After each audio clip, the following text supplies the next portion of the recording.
দক্ষিণবঙ্গের বহু জেলায় পেট্রোল পাম্পগুলিতে জ্বালানির সংকট দেখা যাচ্ছে।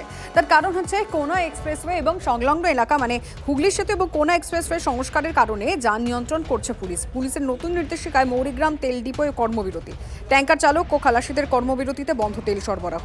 এবং এই তেল সংকটের মুখে পড়েছে 24 পরগনা, হাওড়া সহ একাধিক জেলা।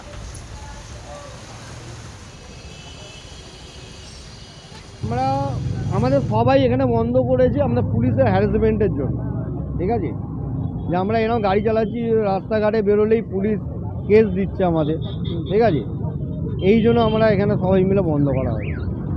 হ্যাঁ, এখানে তাও মোটামুটি 1000 খানেক গাড়ি হয়ে যাবে।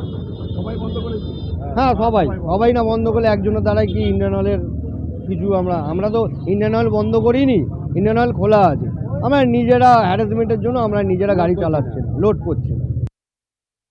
আমরা আশা করছি, আমরা সিপি সাহেবের কাছে আমি নিজে অ্যাপয়েন্টমেন্ট চেয়েছি, যাব আমরা ম্যাটারটা গিয়ে বোঝাবো যাতে হাওড়া, হুগলি, কলকাতা গাড়িগুলো ঠিকমতো পৌঁছে। যদি সেকেন্ড উইক যদি বন্ধ থাকে আমাদের কোনো অসুবিধা নেই, আমরা নিবেদিতা দিয়ে গাড়িগুলোকে বার করবো। যদি লোডিং না হয় সেক্ষেত্রে হাওড়া কলকাতার পাম্পগুলো তো হাওড়া কলকাতা শুধু না, হাওড়া কলকাতা, নদিয়া, উত্তর 24 পরগনা, দক্ষিণ 24 পরগনা, হুগলি টোটাল ড্রাই হয়ে যাবে।